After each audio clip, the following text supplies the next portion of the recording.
Thank you, program directors. Is it still in the good morning, everyone? And then I would like to recognize first the youth and the children. It's because of you that you are here. Also like to recognize the MEC for transport, no? Yeah, Miss Williams, and Miss Connie Ngomalo, the DDG for Social Welfare in the Department of Social Development. I would like to recognize as well the Director of the NACCW, Ms. Mel Alsop, UNICEF representative, Mike. They call him Micah. Yeah, okay.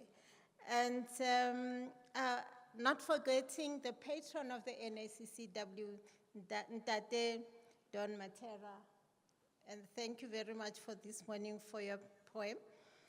And Miss Dorothy Howitz, our former member of the council, and you spoke so well about, children with disabilities.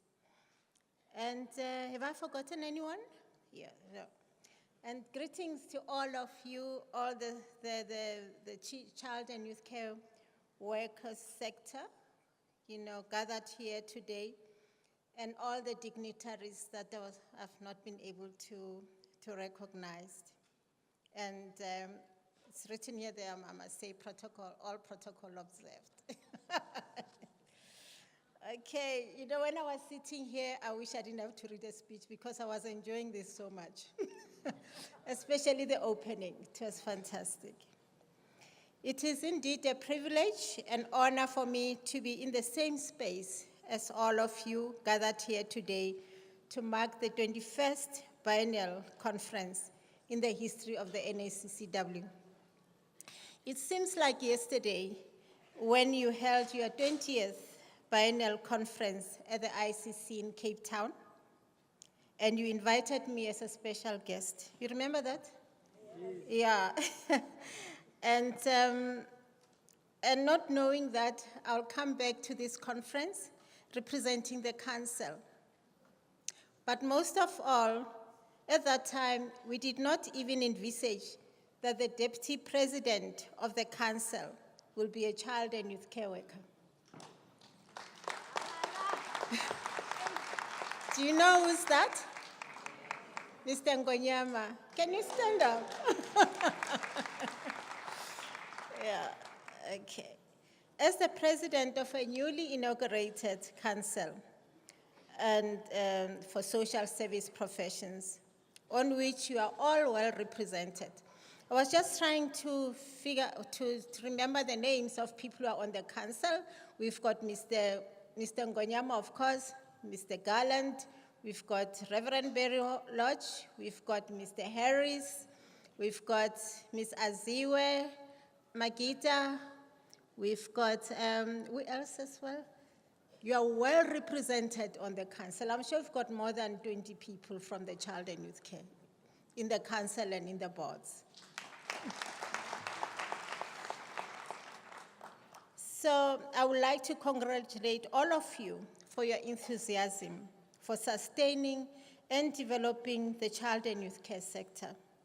It is important for the council because it requires social service professionals who take keen interest in the development of the sector. We would also like to congratulate you for the incredible service you are providing at the coalface of child and youth care work, and your commitment to child protection services in the country. Yesterday, I attended the pre-conference workshop on Isibindi. It was touching to hear the difference made by child and youth care workers at the community level, family and individual level, especially of our children. Your theme, which is moving child and youth care work into a new era, makes one to ponder and have certain expectations in conceptualizing what the new era is about. Is it about professionalism, accessibility of your services to communities, improving working conditions and education and training matters, Or is it about registration of all your members and other issues not mentioned here? The intention, however, the intention of moving child and youth care into the new era is also considered when there are escalating pressures in our country for service delivery. I think they've been mentioned before by previous speakers: the child abuse and neglect, child murders, child trafficking, child ritual killings, substance abuse, caring and managing children in conflict with the law, gender-based violence, poverty, and teenage pregnancy. These problems, without doubt, create added challenges. Hence, these issues, which are raised repeatedly by social service professionals around working conditions, danger allowance, remuneration, for example, which I acknowledge are valid issues of concern because they affect one's livelihood and the ability to continue rendering services. It therefore goes without saying that to move towards a new era, the child and youth care sector requires partners and stakeholders who are supportive and who play their roles adequately in contributing to your vision. The Council is considered as one of such partners. For example, you rely on the Council for your registration as professionals and practitioners and to have registrants of good standing through paying your annual fees. The recognition of your qualification on regulating your professional conduct to protect clients and ensuring that your working environments are conducive enough for you to do your work professionally. Not, of course, forgetting the code of ethics of social service professionals, which are so important. This morning when we were having the quiet moment, and I thought that would have also been an opportunity to revise our code of ethics. Maybe at the next conference we could do that. That while we are gathered here, we just, recite them so that we get reminded why we are child and youth care workers. We also, most of you expect the Council to consider and address your concerns and issues pertaining to your advancement on a serious, very seriously.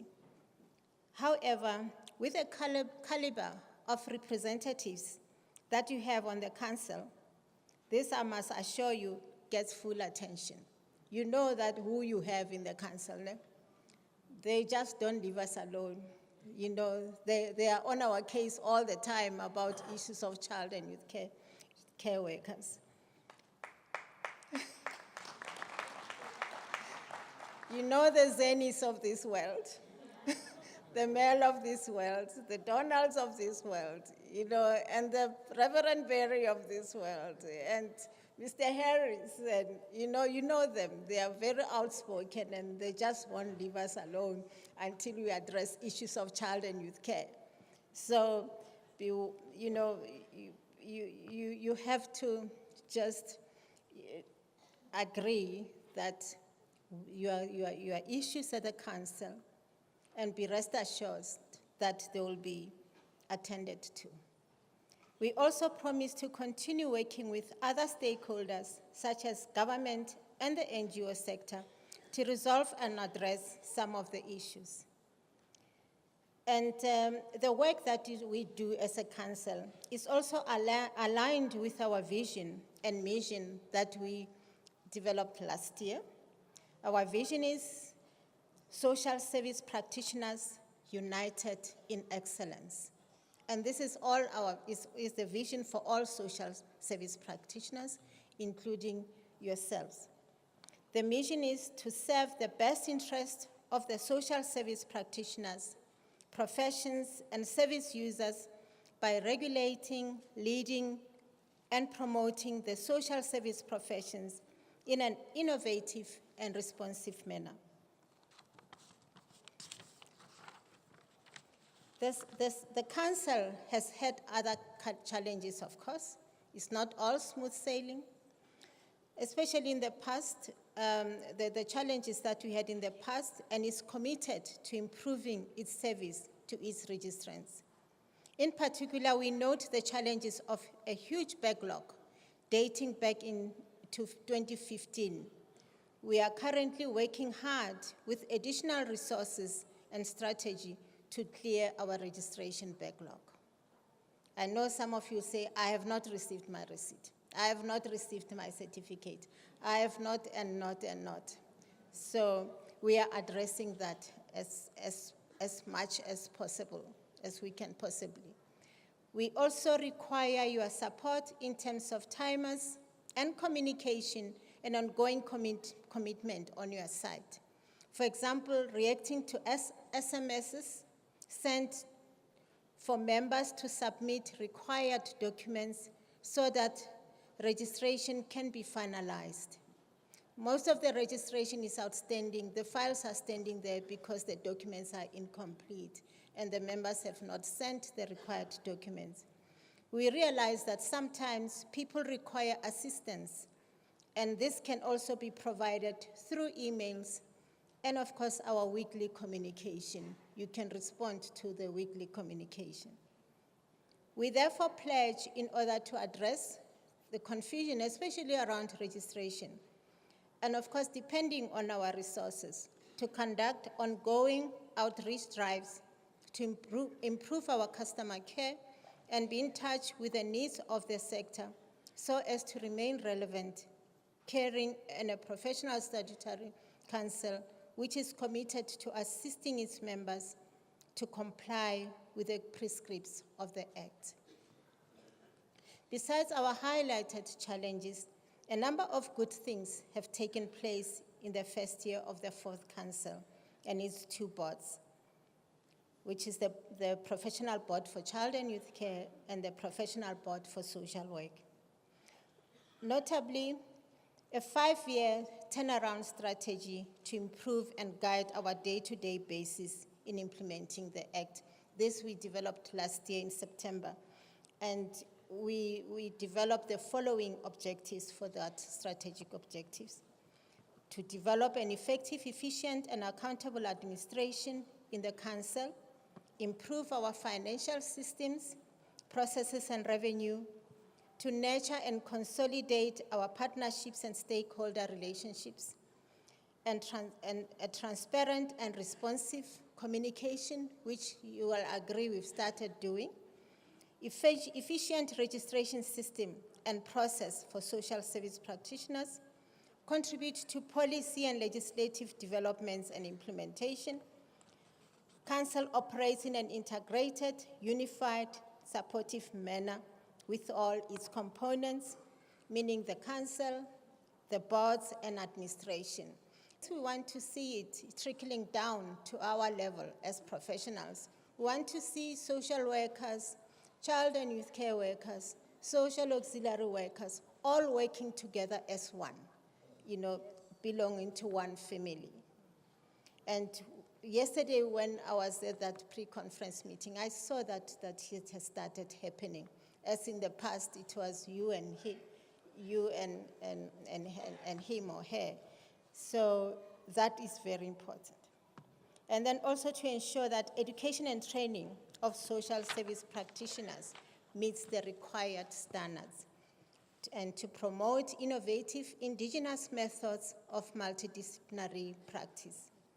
In delivering on these objectives, we have so far achieved the following: the participation in drafting the social service policy, which has since been approved by Cabinet in March this year, the contribution to the development of the draft bill for social service practitioners, improved communication in the sector, visibility and approachability of the council. I hope you agree with me with regard to that. Visibility and joint dialogue of the two boards to look at an integrated and multidisciplinary team approaches and integrated case management to improve service delivery in the sector. finalization and development of regulations for the specializations in social work. We continue to work with our critical stakeholders, mainly DSD, HWCTA, institutions of higher learning, the Council for Higher Education, SAQA, and recently with UNICEF to improve case management in the sector. We're also making improvements in the administration of the section of the Council to enhance operational functions. In closing, I would like to urge you all to remain excited about professionalization of the child and youth care work sector and work together with the association, the board, and together with the Board for Child and Youth Care, the Board for Social Work. There might be a different board, but they know there are certain things that they know you may not know, and it's better for them to share that with you. And the Council Secretariat to realize this dream. I would like to thank all the stakeholders, some of whom are here, to ensure that child and youth care thrives and realizes its vision of being fully professionalized and contribute significantly in the social development sector. These partners are DSD, UNICEF, USAID, HWCTA, and other important partners not mentioned here. I'm certainly not going to stay for the entire period due to conflicting assignments. However, the acting registrar, Ms. Malamba, where is she? Huh? Is she here? Yeah, she's there. Can you see her? Yeah. I've just made her to raise her hand so that you can see her if you need something from her.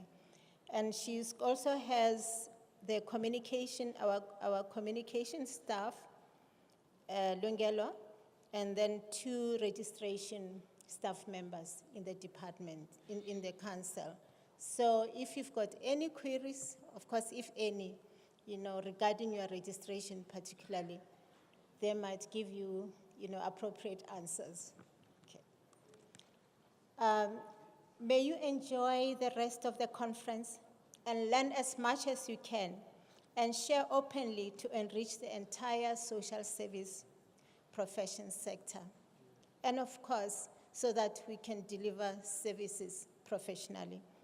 I thank the organizers and the leadership of the NACCW for the splendid job of coordinating the conference, ensuring that the logistics are 100% for everyone.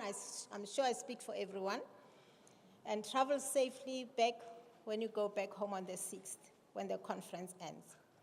And I want to end with these words, which are my, best words of encouragement. These are wise words from Mr. Mandela.